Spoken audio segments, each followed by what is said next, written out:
Senhor, queremos entregar a Ti esse tempo, Pai, que nós possamos realmente estar cativos, ó Deus, para que possamos ouvir a Tua voz, para que possamos, ó Deus, estar aqui, ó Pai, prestando atenção no que o Senhor quer falar aos nossos corações, ao coração de cada um que aqui está, para que nós possamos ser trabalhados pela Tua palavra, Senhor. Essa é a nossa oração, Deus, e o nosso pedido. Oramos em nome de Cristo Jesus. Amém. Amém? Pode sentar. Bom, se você bem está observando, né? Uma vida agradável a Deus, à luz da vinda de Cristo. Essa é basicamente a ideia central da carta de Paulo aos Tessalonicenses. Eu tentei resumir e eu cheguei nesse texto, né, nessa frase completa. Uma vida agradável a Deus à luz da vinda de Cristo. É disso que Paulo quer tratar com esses irmãos. É acerca disso que ele vai tratar durante todos esses 5 capítulos aqui. Mas Paulo, ele não escreve essa carta aqui do nada. Teve uma história, teve um relacionamento. E foi justamente na segunda viagem missionária de Paulo que o evangelho brilhou aí nas trevas em Tessalônica. Nós podemos olhar esse relato lá em Atos 17, do 1 ao 9, é quando vai relatar acerca de como Paulo chegou a essa cidade, como Paulo pregou o evangelho. Eles tinham sido presos em Filipos. Filipos era uma cidade muito próxima, né? E eles foram soltos, foram libertados, e aí eles então partem agora para Tessalônica. Eles partem agora para essa nova cidade, para que eles possam lá pregar o evangelho, porque afinal de contas, Tessalônica era uma cidade muito importante, tanto comercialmente quanto politicamente. Então Tessalônica era uma cidade muito importante realmente. E ele sai então de Filipos, e ele vai agora, se dirige e vai até Tessalônica pregar o evangelho. E como de costume, Paulo vai para a sinagoga. E ele mostrou ali, por meio das escrituras do Antigo Testamento, que o Messias havia de sofrer e ressuscitar dentre os mortos. E eu dizia, olha, esse Messias prometido, Jesus é ele. Jesus é esse Messias prometido que deveria ali sofrer, morrer e ressuscitar ao terceiro dia. E eles então apresentam o evangelho. E aí por 3 semanas isso acontece. Ele vai pregar o evangelho e alguns dos judeus foram convertidos, alguns dos gentios também foram convertidos, mas nem tudo foram só flores, né? A reação logo apareceu, a reação não demorou. Os fariseus logo começaram a perseguir o evangelho e acusaram aí Paulo de planejar uma revolta contra César. Estão querendo promover um novo rei chamado Jesus Cristo. E aí a perseguição se intensifica e os cristãos ali daquela cidade se reúnem e decidem, olha, é melhor esses 3 deixarem a cidade. É melhor esse trio deixarem a cidade e irem embora, porque senão eles vão realmente ser presos aqui. E ao partirem, o trio deixou uma igreja de crentes bem instruídas na doutrina da fé, a ponto de não cederem aí diante da perseguição. Eles deixaram a igreja, embora jovem, muito madura teologicamente, porque nós vamos ler a carta de Paulo aos Tessalonicenses, não há nenhum tipo de censura a esses irmãos. Não há nenhum tipo aqui de erro doutrinário, não há nada desse tipo. Pelo contrário, nós podemos encontrar uma carta muito afetuosa de Paulo, muito emotiva de Paulo. E meus irmãos, semelhante aqui aos Tessalonicenses, nós vivemos também um mundo cheio de dificuldades, cheio de desafios, cheio de tribulações, porque afinal de contas o sofrimento é uma realidade para todos. O sofrimento é algo que constantemente bate à nossa porta. Não é porque nós somos cristãos que nós estamos isentos de sofrer, de maneira nenhuma. O sofrimento tende a bater à nossa porta. E assim como o sofrimento estava alcançando esses irmãos em Tessalônica naquela época, o sofrimento continua também alcançando nossas vidas, chegando em nossas vidas. E essa cidade ela tinha algo importante. Tessalônica era mais grega do que romana. ela adquiriu aí um status diferenciado de todas as outras cidades romanas do Império. Era ela livre para ser governada pelos seus próprios cidadãos, embora estivesse ali sujeita ao imperador. Era uma espécie de democracia. Tanto é que quando os judeus se reúnem lá para para perseguir, eles fazem essa assembleia. Por quê? Porque eles adquiriram esse status diferenciados. E o que estava acontecendo com esses cristãos? Eles estavam colocando Jesus Cristo para governar suas vidas. E não mais a sociedade. E não mais a, aspas, democracia. Certo? Eles, o quê? Essas pessoas agora estão querendo colocar alguém sobre as suas vidas? Suas vidas agora será direcionada? Isso é um regresso. Nós conseguimos esse status diferenciado quando a sociedade conseguiu agora decidir suas próprias coisas, decidir os seus próprios rumos, os seus próprios caminhos, sua ética, sua moral, seus costumes. E agora esses cristãos estão querendo retornar, estão querendo fazer um regresso. Mas, no entanto, a palavra de Deus, mesmo com esse sofrimento, com esse aparente regresso, com essas adversidades que esses cristãos estavam passando, a palavra de Deus oferece uma perspectiva única sobre como enfrentar essas adversidades. Paulo quer passar aqui uma perspectiva única para esses cristãos. E essa perspectiva não continua valendo para nós hoje. E qual é a perspectiva? É através de uma vida agradável a Deus que você consegue superar essas adversidades. É através de uma vida agradável a Deus, à luz da volta de Cristo, que vocês vão conseguir superar as adversidades, que vocês vão conseguir superar esse desafio. E é por isso que como a grande ideia, a mensagem central do livro, da carta aqui de Paulo aos Tessalonicenses, é que o cristão, você, deve ter uma vida agradável a Deus, à luz da vinda de Cristo. É disso que essa carta quer tratar. É disso que essa carta vai desenvolver. Como você deve ter uma vida agradável a Deus? À luz da vinda de Cristo. Paulo quer ensinar isso. Deus quer ensinar isso. Deus quer mostrar para isso para as nossas vidas. E Paulo faz isso de uma maneira muito precisa. Ele faz isso através de 5 capítulos. Se você já leu Tessalonicenses alguma vez na sua vida, você percebeu isso. Ele faz isso através de 5 capítulos. 3 capítulos são um pouco mais teóricos, são um pouco mais conceituais. E os 2 últimos capítulos, eles são mais práticos, são mais objetivos, são mais exortativos. Mas Paulo vai fazer isso começando no capítulo 1 de Tessalonicenses, de 1 Tessalonicenses, falando sobre a conduta dos Tessalonicenses como um motivo de gratidão a Deus. Então, todo o capítulo 1, Paulo estrutura falando sobre essa conduta. Olha, a conduta de vocês é um motivo de gratidão a Deus. Ele começa nos versículos 1 e 2, fazendo a sua saudação e a sua ação de graças, como era de costume, né? E Paulo vai agradecer aí pela fé, pela esperança, pelo amor desses irmãos. E é então que nos versículos 3 a 10, ele vai falar sobre esses 3 aspectos, a fé, o amor e a esperança, que estão sendo operantes. A fé operante, o amor operante e a esperança operante desses irmãos estavam aí resultando em um testemunho inspirador. Olha, o testemunho de vocês está sendo algo grandioso. Por quê? Porque a fé, o amor e a esperança de vocês estão operantes. E essas 3 características estão sendo constantes em suas vidas. E isso tem sido motivo de muita gratidão. Eu agradeço a Deus, porque a conduta de vocês tem sido uma conduta ilibada. Então Paulo vai agradecer no capítulo 1 a Deus por essa conduta desses cristãos. Se você bem perceber, isso não é algo específico do capítulo 1 de Tessalonicenses. Não é só aqui que a Bíblia fala disso.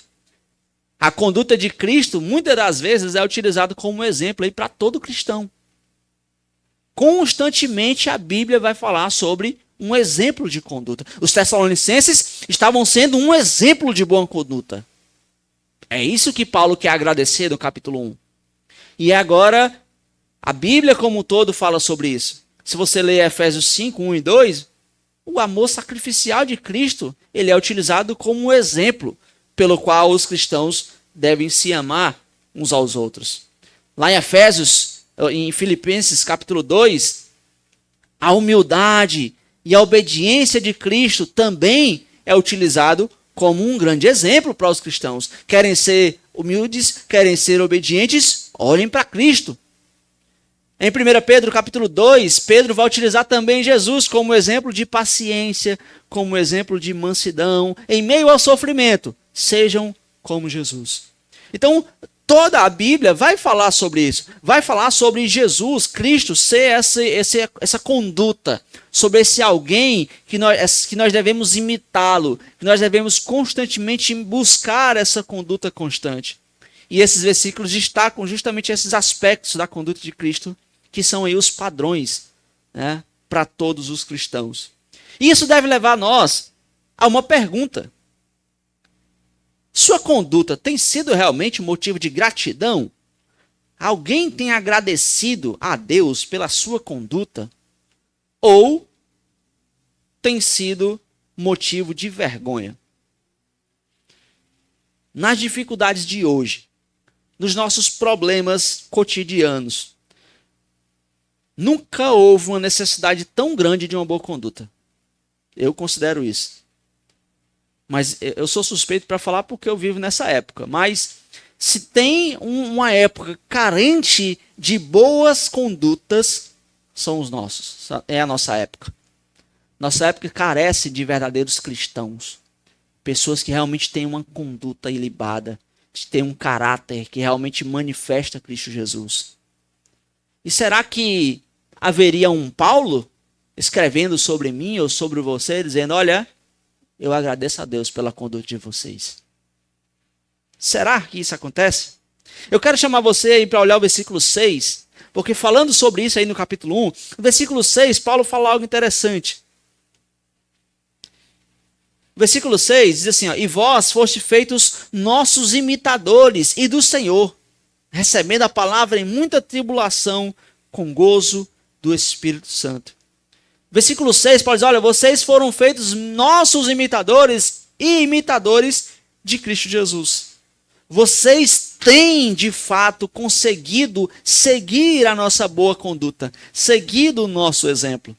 E por causa disso, no versículo 7, ele vai dizer, olha, de uma maneira tal, vocês têm sido os nossos imitadores, imitadores de Cristo, de uma maneira tal que vocês se tornaram exemplos.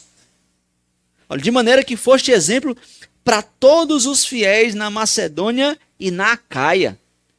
A boa conduta de vocês, que vocês estão imitando de Cristo Jesus, tem sido uma conduta tão boa, mas tão boa, que vocês estão servindo até de exemplo. E no versículo 9, Paulo vai dizer, olha, porque eles mesmos anunciam de nós qual a entrada que tivemos para convosco, e como dos ídolos vos convertestes a Deus para servir o Deus verdadeiro. Olha, vocês se converteram dos ídolos a Deus, ao Deus verdadeiro. Vocês transformaram a conduta de vocês. Vocês deixaram de lado os velhos hábitos, velhos costumes, velhas posturas, velhas roupas, velhos palavreados. Tudo vocês deixaram para trás e se converteram para o Deus verdadeiro. E agora vocês estão servindo aí o Deus verdadeiro. Que transformação aconteceu na conduta desses cristãos. E que transformação nós precisamos ter em nossas vidas. Nós precisamos ter em nossas condutas. E eu faço a pergunta, você tem a humildade de Cristo ao ser repreendido em seus pecados? Quando você é confrontado, quando você é repreendido, você tem a humildade de Cristo? Você tem um coração ensinável de Cristo Jesus? Você tem se convertido dos seus ídolos a Deus? Você tem largado o seu ego para servir a Deus? Você tem largado a sua percepção de autossuficiência para servir a Deus? Será que nós realmente, quando alguém vai falar contra algum pecado nosso, será que a nossa reação tem sido humildade ou tem sido arrogância? Será que realmente essa tem sido a nossa reação? Porque a partir da leitura que nós fazemos de Tessalonicenses, nós poderíamos esperar isso de qualquer um desses irmãos, porque afinal de contas, eles tinham uma ótima conduta. Eles tinham uma boa conduta, eles serviam de exemplos. Era alguém que poderia ser facilmente repreendido e facilmente ele reagiria com humildade, porque afinal de contas, eles eram imitadores de Cristo Jesus. Eles tinham esse coração humilde. Quem olha a sua vida, quem analisa a sua vida mesmo, consegue enxergar alguma característica de Cristo? Há algo de Cristo Jesus na sua vida? Não só uma, duas coisas. Há algo de Cristo em sua vida. É uma boa reflexão para nós fazermos. Chegar para alguém que você confia e dizer: o que é que tem de Cristo na minha vida? Em que é que eu sou parecido com Cristo Jesus? Porque às vezes nós nos enganamos. Nós achamos que somos. Nós achamos que temos. Que nós somos os supercrentes. Mas às vezes nós precisamos apenas de um amigo e respondendo uma pergunta dessa sincera. Olha, o que tem de Cristo na minha vida? Será que assim como esses cristãos de Tessalonicenses, esse amigo ou essa amiga, esse irmão, vai poder agradecer a Deus por alguma conduta nossa?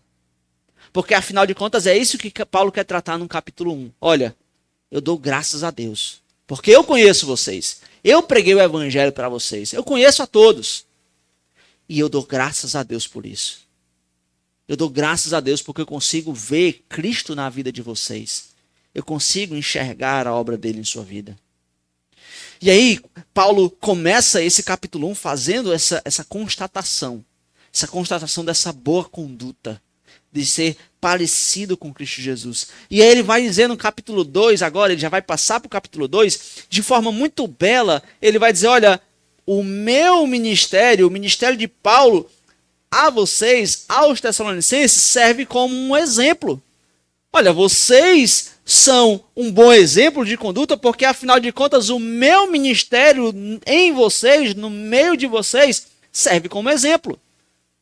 Eu tive uma boa conduta. Versículos 1 e 2, Paulo vai dizer: olha, eu tive muita dedicação a pregar o evangelho.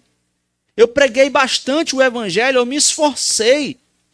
Eu não só me esforcei com muita dedicação, ele vai dizer nos versículos 3 a 6 que ele tinha também integridade. Olha, eu fui um homem íntegro, eu fui um homem reto, pregando o evangelho verdadeiro para vocês. E nos versículos 7 a 12, Paulo vai dizer que essa dedicação, essa integridade não era algo seco, não era algo superficial ou mecânico, não. Versículos 7 a 12, Paulo vai passar as virtudes, o afeto que ele compartilhou com os Tessalonicenses. Olha, eu me dediquei, olha, eu fui um homem íntegro, olha, mas eu dediquei também a minha vida. Eu compartilhei sentimentos com vocês. E aí nos versículos 3 a 16, Paulo constata aqui no capítulo 2 a reação dos Tessalonicenses de forma positiva. Olha, e vocês olharam para esse testemunho, vocês olharam para o meu ministério, para a minha dedicação, para a minha integridade, para as virtudes que eu passei para vocês, vocês reagiram positivamente, vocês entenderam, vocês captaram a mensagem, vocês procuraram realmente nos imitar. E aí Paulo encerra o capítulo 2 falando do amor dele pela igreja. Versículo 17 a 20, Paulo vai dizer: olha, eu amo demais vocês. O afeto que eu tenho realmente, eu tenho uma profunda afeição. Eu quero muito estar com vocês. Porque ele não compartilhou apenas o evangelho, ele compartilhou também a vida.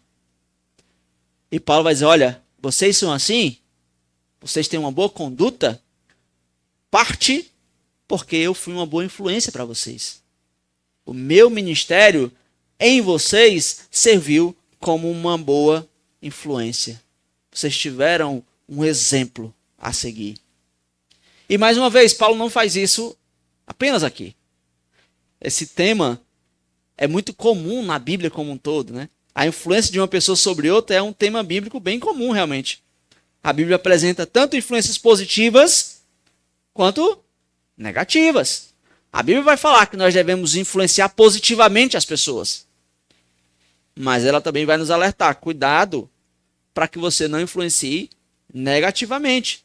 Por exemplo, no lado positivo, né, Deus chama o seu povo a influenciar os outros de forma positiva, refletindo o seu caráter e conduzindo as pessoas à retidão, à luz. Não é isso que Jesus vai dizer lá em Mateus 5? Olha, vocês devem ser o sal da terra. Vocês devem ser a luz do mundo. Vocês têm que influenciar positivamente. Não se esconde uma luz debaixo do alqueire. Não, vocês não escondem a luz. Vocês não colocam ela escondida. Não, você coloca no velador para que a luz resplandeça, para que ela se espalhe, para que ela seja visível. Então, Jesus está falando sobre essa responsabilidade de todo cristão de influenciar positivamente. Assim como Paulo fez aos Tessalonicenses, nós também temos essa responsabilidade. Jesus está dizendo, olha, nós devemos influenciar positivamente, iluminando o caminho, indo na frente, iluminando o caminho para que outras pessoas caminhem atrás de nós, para que outras pessoas sigam esse mesmo caminho. A influência também se manifesta na liderança espiritual. No ministério pastoral, por exemplo, onde um guia o outro na fé. Paulo vai fazer isso em 2 Timóteo 2,2. Olha, Timóteo, o que você escutou de mim, transmite-o a homens fiéis, que sejam capacitados para transmitir aos demais. Paulo instruiu a Timóteo, Timóteo deveria instruir os outros homens, para que esses homens deveriam ter a capacidade de transmitir a outros. Responsabilidade de influenciarmos positivamente na vida das pessoas. Mas a Bíblia também vai falar acerca da influência negativa. A Bíblia adverte sobre os perigos de influências negativas. Você deve se lembrar de 1 Coríntios 15:33. Não vos enganeis. As más conversações corrompem os bons costumes.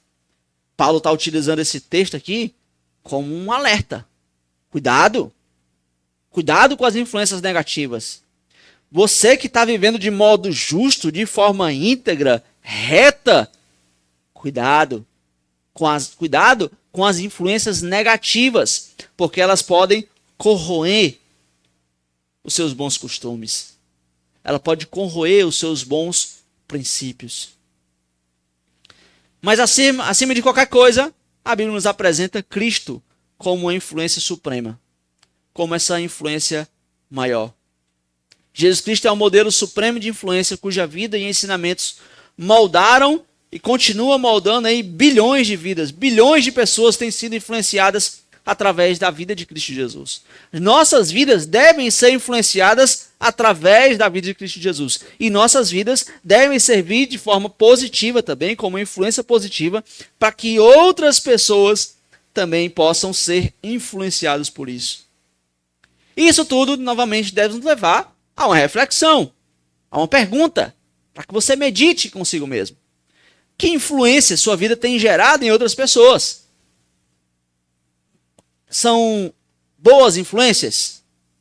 Ou são más influências? São influências ruins? Quando a pessoa fala o seu nome, quando é uma roda de conversa e quando as pessoas falam o seu nome, qual a primeira característica que vem à mente dessas pessoas?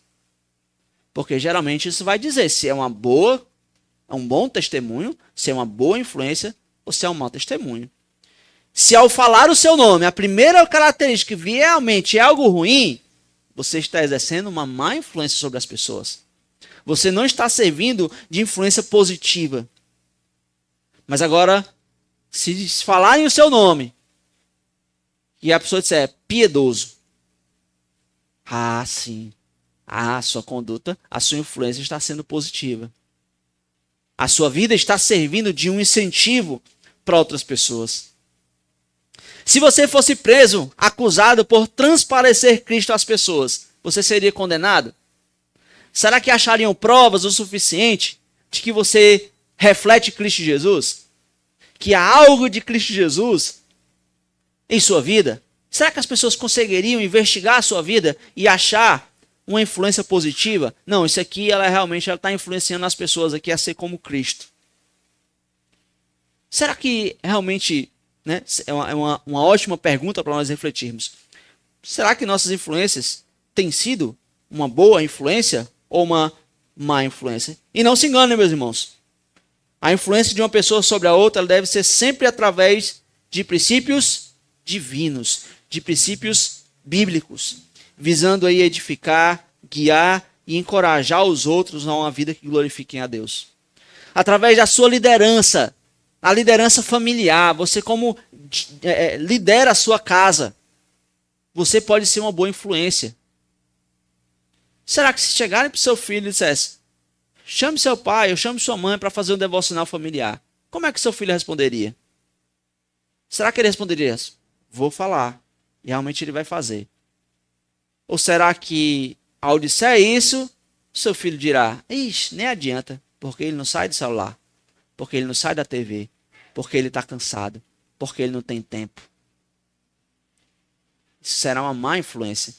Está sendo uma má influência. Então, na forma como nós lideramos nossa família, pode ser um exemplo. No discipulado, na vida de igreja, como as pessoas percebem a sua presença, como as pessoas percebem as suas qualidades, as suas características, você pode também estar exercendo essas influências.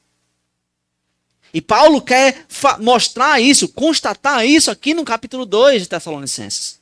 Olha, a minha conduta no meio de vocês foi uma ótima conduta. Serviu de exemplo que vocês então têm imitado essa conduta. Então Paulo quer constatar isso. Quer dizer, olha, a minha vida serviu de exemplo. Assim como as nossas vidas, individualmente e coletivamente, devem também servir como exemplo. E aí Paulo, ao constatar isso, ao constatar agora o ministério dele como exemplo, ele vai agora no capítulo 3 se alegrar com esses irmãos. Esse capítulo 3, Paulo se alegra pelo progresso dos Tessalonicenses.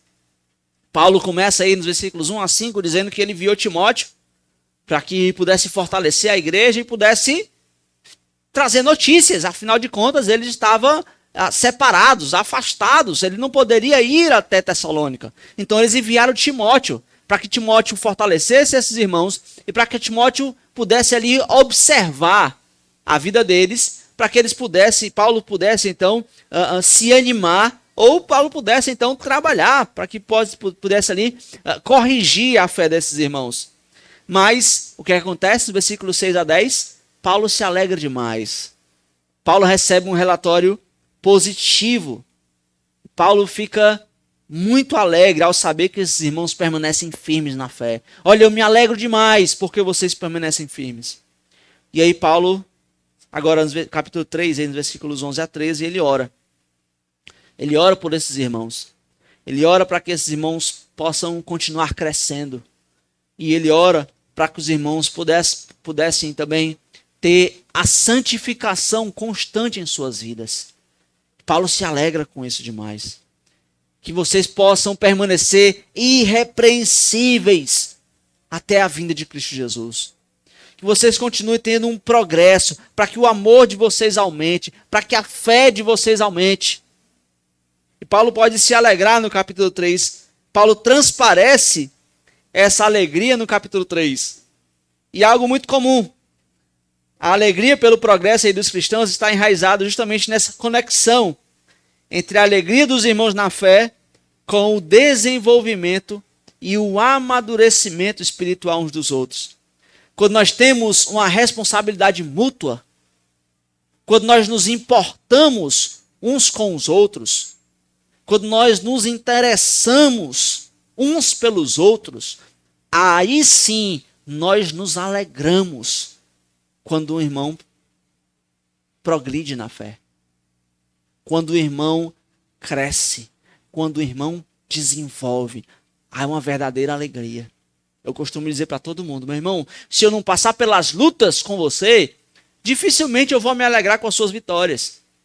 Porque eu não lutei com você, eu não sofri com você, eu não passei pelo ruim com você.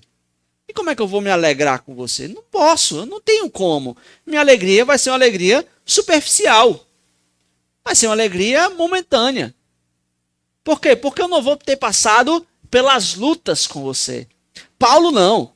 Paulo com esses irmãos, ele passou pelas lutas. Ele passou pelas adversidades, ele passou pelos problemas. E quando ele recebe esse relatório positivo agora de Timóteo, olha, rapaz, aquela igreja ela está crescendo demais, os irmãos estão firmes na fé, eles estão morrendo de saudade. E Paulo então tem essa alegria verdadeira, essa alegria genuína. Por quê? Porque Paulo se importava com esses irmãos. Paulo amava esses irmãos. A alegria pelo progresso espiritual dos outros é uma marca fundamental aí na vida cristã. Paulo e João frequentemente expressavam essa alegria em suas cartas.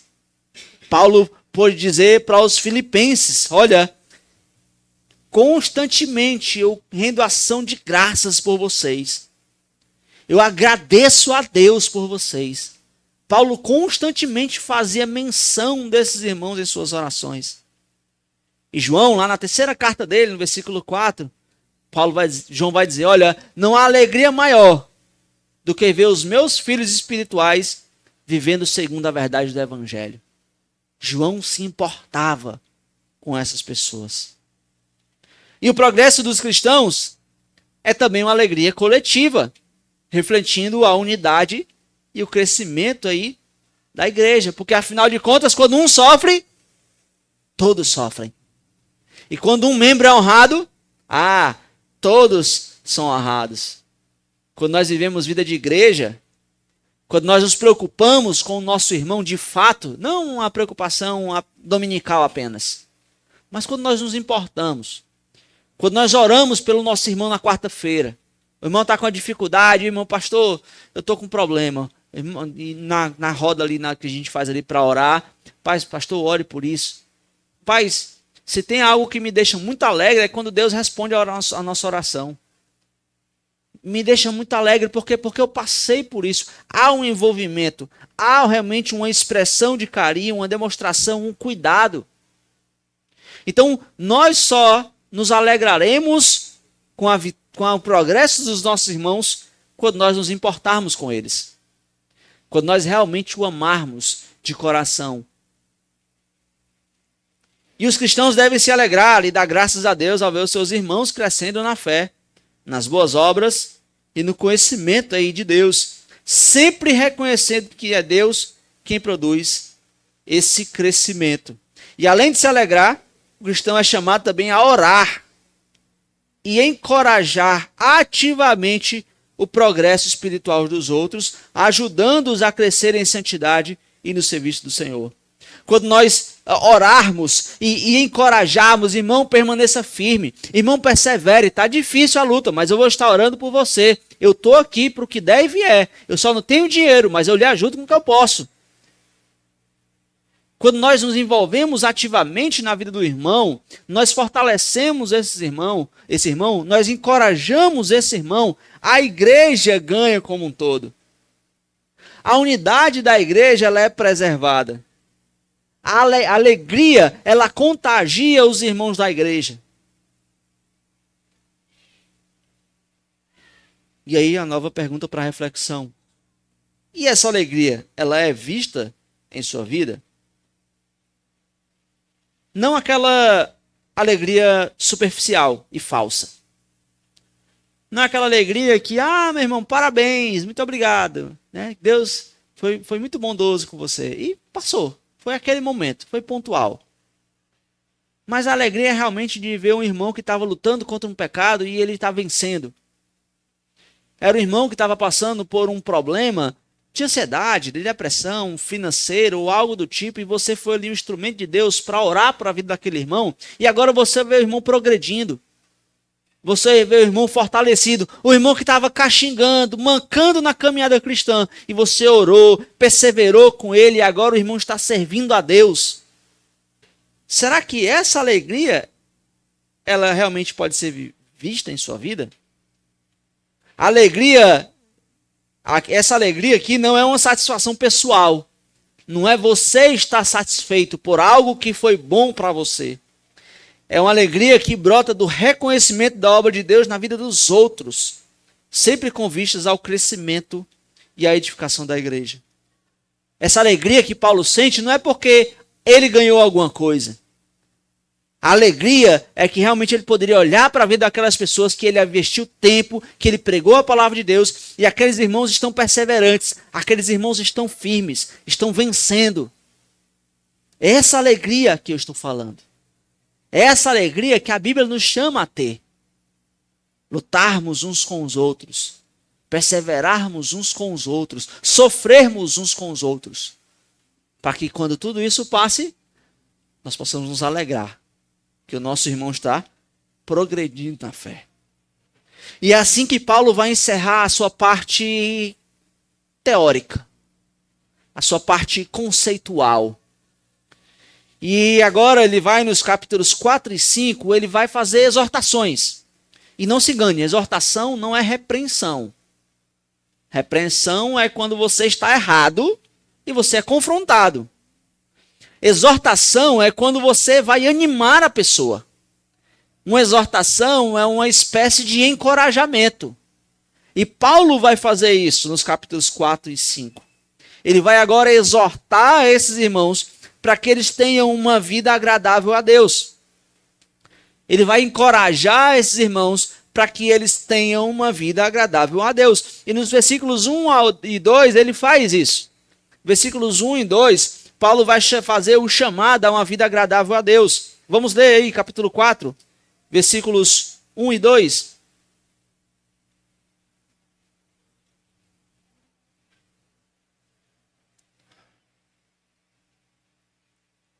Finalmente, irmãos, vos rogamos e exortamos no Senhor Jesus, que assim como recebeste de nós, de que maneira convém andar e agradar a Deus, assim andai, para que possais progredir cada vez mais. Porque vós bem sabeis que mandamento vos temos dado pelo Senhor Jesus. Olha, Paulo está fazendo esse chamado. Após essa parte teórica, essa parte pessoal da carta, ele vai fazer essas exortações. E há um tema maior, nos capítulos 4 e 5. Há um tema principal aqui. Continuem a ter uma vida agradável a Deus.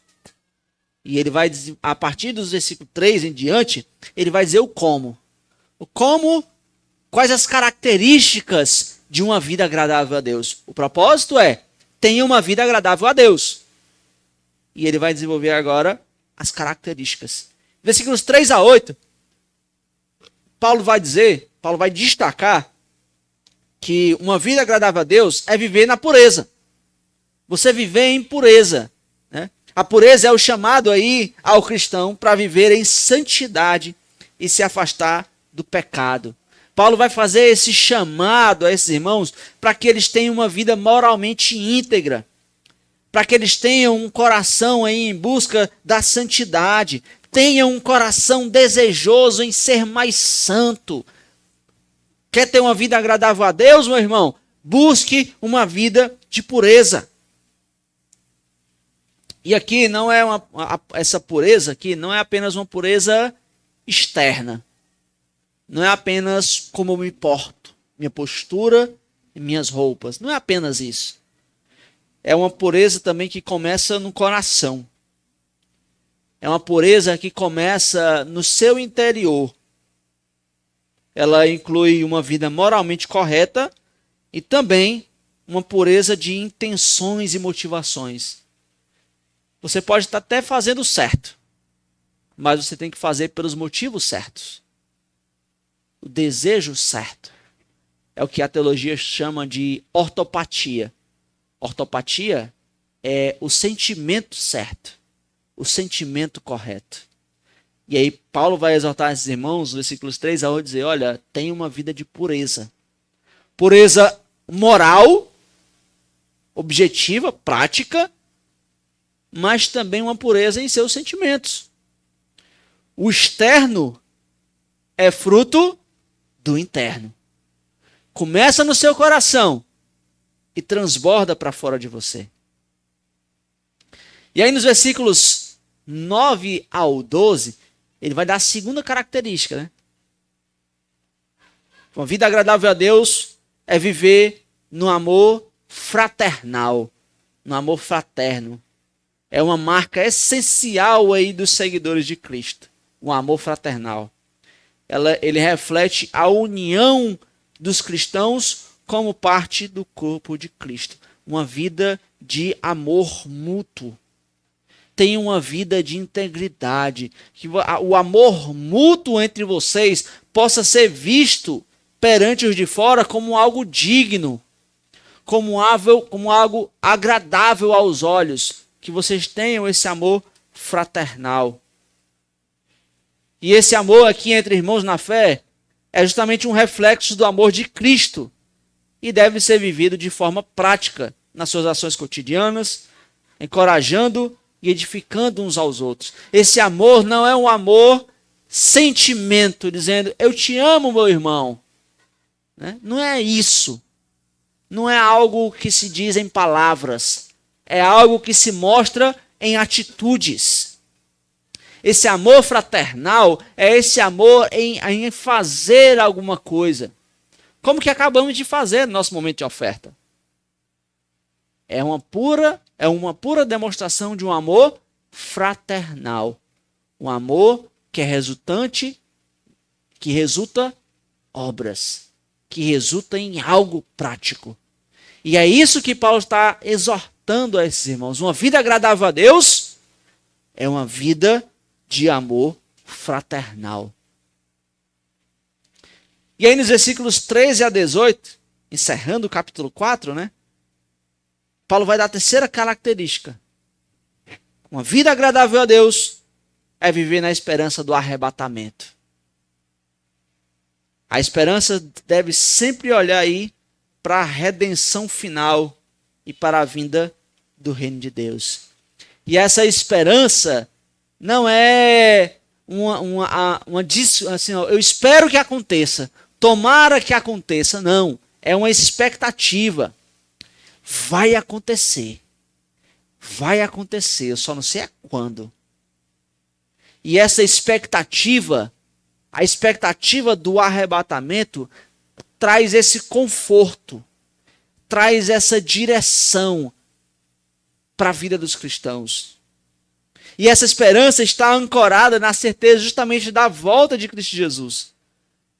No cumprimento aí de suas promessas.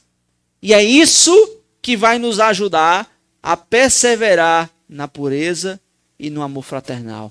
Fé, amor e esperança. É isso que Paulo vai falar no capítulo 3. Essas três características que marcam uma vida agradável a Deus. E aí Paulo continua falando sobre isso no capítulo 5. Ele vai continuar falando outras características de uma vida agradável a Deus. Agora no capítulo 5, né? É diferente. No capítulo 5, do 1 a 8, ele vai dizer, olha, uma vida agradável a Deus, além de fé, além de pureza, amor e esperança, ela é também uma vida em vigilância na iminência da segunda vinda de Cristo. Estejais vigilantes. A vigilância no contexto bíblico está relacionada aqui à prontidão e à atenção contínua para a segunda vinda de Cristo e para viver de maneira fiel diante de Deus. Essa expectativa. Geralmente acontece algumas coisas comigo, eu acho que não acontece com vocês não. Às vezes eu estou com sono, e aí eu fico capenga assim. Aí acontece alguma coisa, um barulho, alguma coisa que me assusta. No instante passa tudo. E eu estou o quê? Alerta. Por quê? Porque alguma coisa vai acontecer. Alguma coisa ali aconteceu e eu estou vigilante. E isso é justamente o conceito que Paulo está tratando dos versículos 1 a 8. É essa vigilância. Estarmos atentos. Os pagãos, você vai dizer, olha, os pagãos eles são displicentes. Eles são os complacentes, eles dormem mesmo. Tá as coisas acontecendo, eles estão... Estão nem aí. Os crentes não. Os crentes estão vigilantes. Alguma coisa vai acontecer. Paulo está dizendo isso justamente no versículo 8 aqui. Uma vida agradável a Deus é essa vida de vigilância. E a vigilância implica aqui uma vida de autocontrole, com discernimento espiritual e prontidão para o retorno de Cristo. Ele pode voltar a qualquer momento. Nós estarmos em prontidão. Isso leva você a lutar contra as tentações e os ataques espirituais, se mantendo aí firmes na fé. Uma vida agradável a Deus é uma vida de vigilância, é uma vida de estarmos atentos. E aí, agora nos versículos 9 a 22, Paulo vai passar agora a quinta característica de uma vida agradável a Deus. Quer viver uma vida agradável a Deus? Versículos 9 a 22, ele vai dizer, viva uma vida em ordem. Com ordem. Tanto na vida pessoal, como também na vida eclesiástica. Tenha uma vida em ordem. A ordem pessoal e eclesiástica é justamente fundamental para a vida cristã saudável e o funcionamento adequado aí da igreja local. Ele vai dizer justamente nos versículos 9 a 15, Paulo vai encorajar os tessalonicenses a uma exortação mútua com ordem.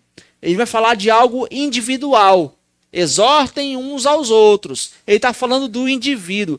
Viva de uma maneira ordenada. Vivam com organização. E aí, nos versículos 16 a 22, Paulo vai passar vários preceitos, mas agora na vida eclesiástica. Vamos ler o versículo 16 a 22, que é muito interessante.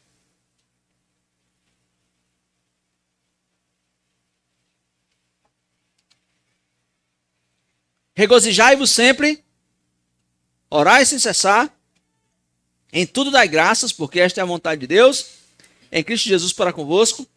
Não extingais o Espírito, não desprezeis as profecias, examinai tudo, retende o bem, abstende-vos de toda aparência do mal. Qual o sujeito de todas essas ações? Você, pastor, não estou em aula de português, pastor. Diga logo. É justamente plural. Essas exortações, olha, vocês se regozijem sempre. Paulo está falando para a igreja. Vocês, como igreja, se regozijem sempre. Vocês, como igreja, orem sem cessar. Vocês, como igreja, em tudo dai graça. Vocês, como igreja, não extingais o Espírito. Vocês, como igreja, não desprezeis as profecias. Vocês, como igreja, examinai tudo. Vocês, como igreja, se abstenham aí de toda aparência do mal. Vivam de uma maneira organizada, ordeiramente, como igreja. Deus é um Deus de ordem. Deus é um Deus organizado. E Paulo está exortando esses irmãos. E Deus exorta a mim e a você da mesma maneira. Vivam uma vida organizada, de maneira ordeira. E, meus irmãos, a ordem pessoal envolve essa autodisciplina. Gerenciamento de tempo, gerenciamento de recursos e a vida organizada para a glória de Deus. Devemos remir o tempo, porque os dias são maus. Devemos dar prioridade para aquilo que é importante, não para aquilo que é urgente. A mocidade já sabe essa frase de cor, né? Por quê? Porque nós devemos viver de maneira organizada em nossas vidas. E Paulo está exortando esses irmãos para que eles possam viver de maneira ordeira. Olha, tem uma grande estima entre os que presidem entre vocês. Que vocês exortem aí os desordeiros. Não deem uns para os outros mal por mal. Levem uma vida organizada. E na igreja, a ordem inclui uma estrutura clara de liderança, organização do culto, uma harmonia entre os membros, para que o corpo de Cristo funcione de uma forma eficaz e que glorifique a Deus. Nós também precisamos de ordem em nossos cultos. Ninguém fica aqui à vontade. Ninguém pode ficar à vontade no culto. Nós ficamos de maneira ordeira. Nós temos que prestar reverência ao nosso Deus. À vontade a gente fica em casa. Mas aqui é um culto de louvor a Deus, não é a nós mesmos. E Paulo está colocando justamente essa necessidade. A necessidade de não somente no domingo à noite, mas a necessidade da vida de igreja também ser algo ordeiro, ser algo organizado. E é assim que nós chegamos aos versículos 23 e 28 do capítulo 5, onde Paulo vai fazer apenas a bênção final, onde deseja, bênçãos para esses irmãos e faz a sua conclusão. Paulo encerra orando para que Deus santifique aí completamente os tessalonicenses, para que Deus possa aí continuar o processo de santificação. E amados, o tema central de 1 Tessalonicenses está diretamente ligado à expectativa da volta de Cristo. Todo o capítulo de Tessalonicenses faz uma referência à volta de Cristo, de alguma maneira. Todo o capítulo de 1 Tessalonicenses remete a algum aspecto da volta de Cristo. Paulo aborda o arrebatamento e a vinda de Cristo como uma esperança viva e transformadora. A fé, a esperança e o amor, que Paulo menciona no capítulo 1, versículo 3. Ele diz, olha, essas três aqui são qualidades que devem caracterizar a vida cristã. É o tripé onde toda a teologia se sustenta. Tudo envolve esses três aspectos. E esse tema central de 1 Tessalonicenses, que remete à luz da vinda de Cristo, à expectativa da volta de Cristo Jesus, e essa esperança escatológica no retorno de Cristo, ela tem implicações aí éticas e práticas para nós. Algo que acontecerá no futuro, mas que tem um aspecto importante no presente. E assim como os tessalonicenses foram encorajados a viver de maneira digna do Evangelho, enquanto aguardavam o Senhor, 1 Tessalonicenses, hoje, também quer dizer para nós que nós somos chamados a viver com integridade e propósito, sabendo que o retorno de Jesus é certo. Essa exposição de Tessalonicenses também vai nos chamar aí para nós vivermos com integridade e propósito, enquanto estamos aguardando o retorno de Cristo. Portanto, queridos irmãos e irmãs, ao nos prepararmos para ouvir essa exposição de 1 Tessalonicenses, precisamos abrir os nossos corações e mentes para o que Deus tem a dizer a cada um de nós. Se preparem realmente para que nós possamos ser pastoreados pelo próprio Deus. Essa carta é cheia de conselhos práticos, objetivos, é cheio de encorajamento, cheio de repreensões nossas para nós, mas ela também é cheia de esperança para todos os que seguem a Cristo Jesus. Essa carta fala realmente ao coração de cada um de nós. Ela vai falar aos nossos corações sobre a importância de uma vida de fé firme, sobre a importância de uma vida de fé operante, sobre a necessidade de um amor fraternal, sobre a esperança, sobre a expectativa aí da volta de Cristo Jesus. E em 1 Tessalonicenses, você será lembrado da importância de perseverar em meio às dificuldades, sabendo que Deus é fiel e te capacita a ter uma vida aí agradável a Deus. Nós possamos realmente, ao ouvir essa exposição, que nossos corações sejam fortalecidos a seguir crescendo em santidade, a amar uns aos outros mais profundamente e a viver com expectativa e vigilância, sempre prontos e alertas para a volta do nosso Senhor e do nosso Salvador.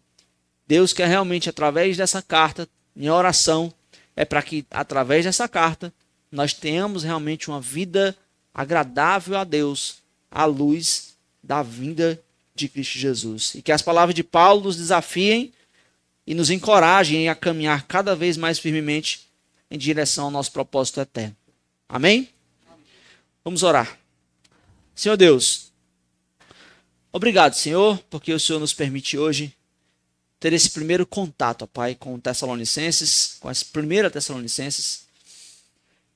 Sabemos, ó Deus, que é a Tua palavra. Tua palavra é maravilhosa.